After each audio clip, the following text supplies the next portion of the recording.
Breaking news in just the last few minutes. The grand jury that's hearing evidence in the investigation into efforts to overturn the election involving former President Donald Trump has handed up an indictment. Right now, you are looking at a live picture from the Prettyman Federal Courthouse in Washington, D.C. That's where cameras have been staked out waiting for any activity. Now, according to our CBS reporter there, the grand jury's case is sealed per a judge's order.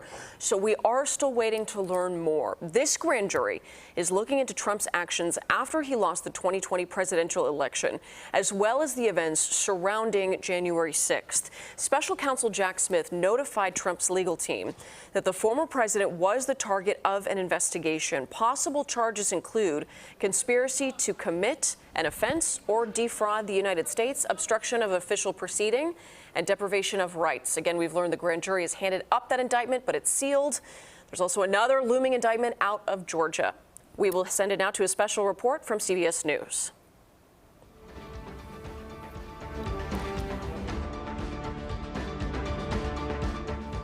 This is a CBS News special report. I'm John Dickerson in Washington. We're coming on the air today with the breaking news in the special counsel's investigation of Donald Trump.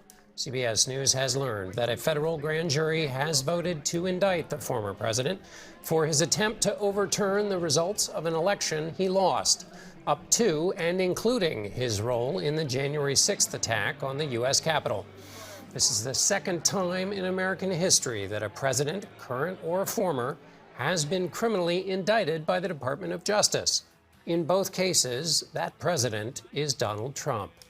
In June, Trump was indicted in Florida for his alleged mishandling of classified documents after leaving office.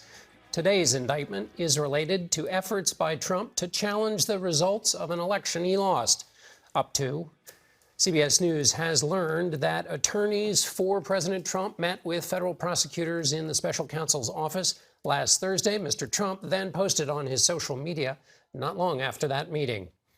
And he wrote, "My attorneys had a productive meeting with the DOJ this morning, explaining in detail that I did nothing wrong, was advised by many lawyers, and that an indictment of me would only further destroy our country."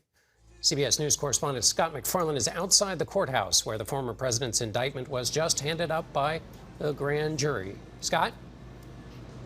It was at first sealed when it was handed up by this grand jury about 30 minutes ago. Now it's been released. It's a 45-page indictment with 4 felony charges. Let me read them to you, John. Conspiracy to defraud the United States. Conspiracy to obstruct an official proceeding, obstruction of and attempting to obstruct an official proceeding, and conspiracy against rights. If that phrase, obstruction of an official proceeding, sounds familiar to you, it's because more than 300 of the January 6th riot defendants have faced that charge. The official proceeding being the January 6th electoral count. These are felony charges. Now the second federal criminal case against former President Trump, just released here in federal court in Washington. This is where the case will exist, in Washington, D.C.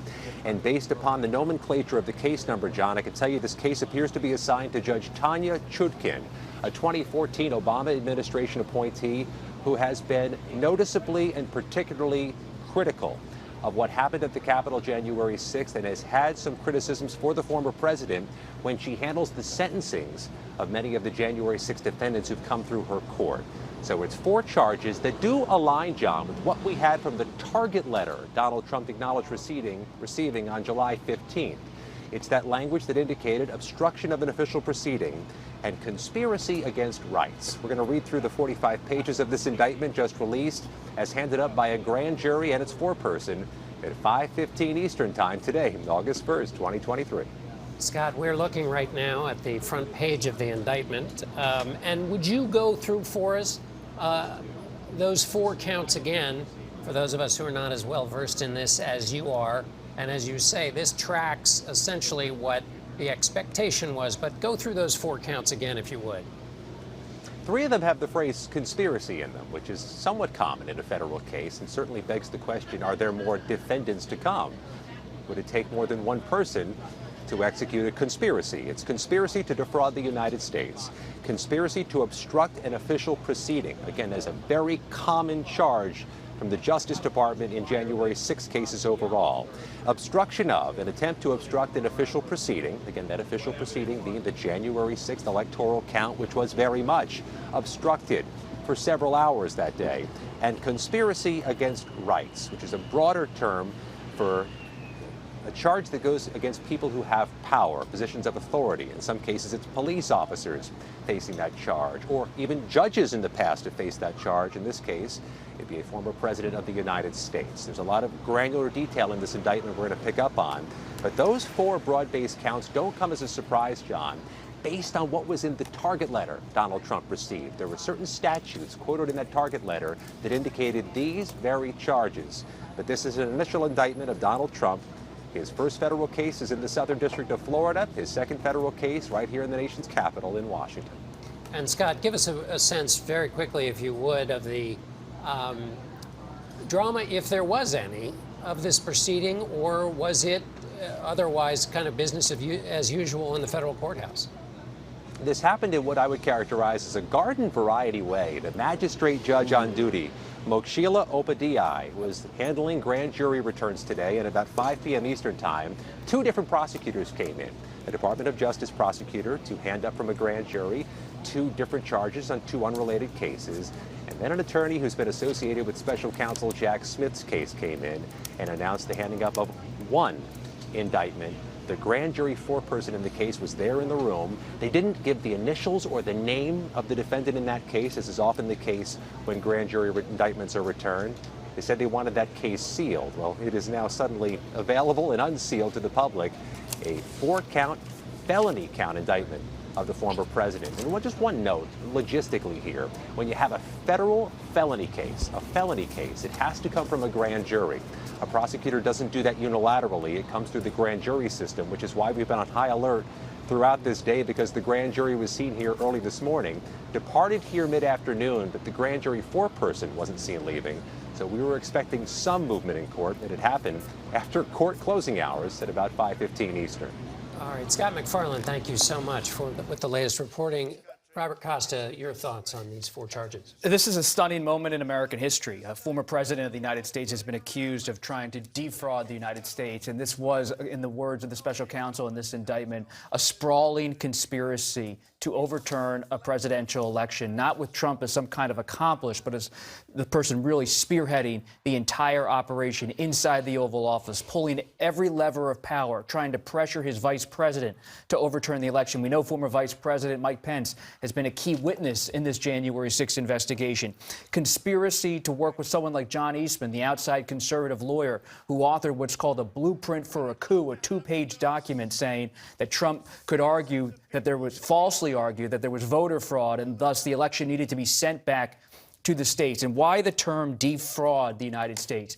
Because the special counsel, based on our reporting, has been interviewing witness after witness saying, did Trump knowingly say he believed the election was rigged, even though he didn't have any evidence to back it up, but did he keep pushing this false claim? And they believe they have enough evidence based on all of these witness interviews that they can now say Trump went forward with these false claims constantly in front of the American people, knowing that they were not backed up by facts. Even if Rudy Giuliani was waving affidavits in the air, they didn't have credibility. This is an aggressive move by special counsel Jack Smith, not to paint Trump as someone who was called into some decision by outside lawyers, but Trump as the mastermind of an operation to overturn an election and take American democracy to the brink.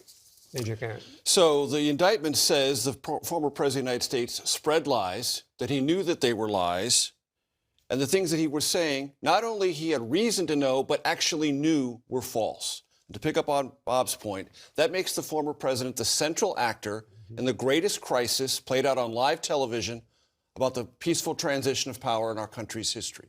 And the indictment holds him to account. And it's also reflective, we should point out, of criminal referrals made by the January 6th committee. The first 2 referrals it made were obstruction of an official proceeding, and number 2, conspiracy to defraud the United States. Those were the first 2 of the recommendations that came from the House Select Committee on January 6th, and they are reflected in this indictment. And the former president has said, well, I got lots of advice from lawyers. You're the president of the United States. You are the singular person who either can set this in motion or stop it.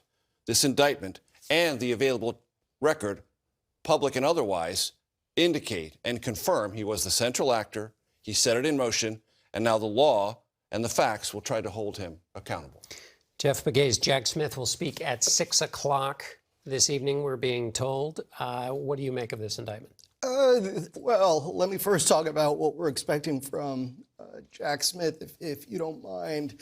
Obviously, we're not expecting a lot. You've seen him before. He doesn't say a lot, barely smiles. That picture is pretty accurate there. But if you look at this indictment, this is built on the backs of the 1,060 people who've been arrested, charged, convicted so far in the nearly 31 months since January 6th. There were a lot of people early on who thought, oh, there's no way they're going to charge a former president. Well, of course, if they believe he is the ringleader. And that's what you see in this indictment. There's a lot of work that has been going into this, not only by the special counsel's office, but also the U.S. attorney here in D.C. who has prosecuted all these people who followed the orders of the former president's supporters, as well as the president himself, come to Washington, D.C. They did. Some of them came armed. And of course, we saw what happened, and 1,000 of those people, and there are going to be more. You know, that investigation hasn't ended. This one hasn't really ended either. There's more to come. Bob, There's some breaking news. Trump, the campaign, has responded. This whole indictment now, these series of indictments come in the middle of a presidential campaign. Trump's the Republican frontrunner in the 2024 race, and he is calling this, through his campaign tonight in his statement, election interference. And he's saying the Department of Justice is weaponized. And let me just read you one sentence from the statement from the Trump campaign to understand how the stakes are being laid out by Trump and his allies. The lawlessness of these persecutions of President Trump and his supporters is reminiscent of Nazi Germany in the 1930s, the former Soviet Union, and other authoritarian dictatorial regimes. So this is not just a response to a legal proceeding. This is a politically charged and historically dramatic moment with real gravity for what this country can endure in terms of American democracy when something's being compared by the Republican frontrunner to something that occurred in Nazi Germany, all while the investigation, as Jeff said, continues apace. The former president has cornered the political market on florid language, especially when he's in duress. But that doesn't make it legitimate, and it doesn't make it true. To call something election interference when you are being held to the legal account of this country for interfering in the peaceful transfer of power is not only ironic, it is a form of psychological projection. The former president of the United States clearly, if you read this indictment, and available to everyone who watched live television on January 6, 2021, set in motion an effort to slow down, if not interfere or block, a congressional proceeding to certify that presidential election. That happened. To hold him and anyone associated with him to account legally for all time in our nation's history is not the act of an authoritarian regime. Scott McFarland has the latest on when former President Trump will show up. Scott?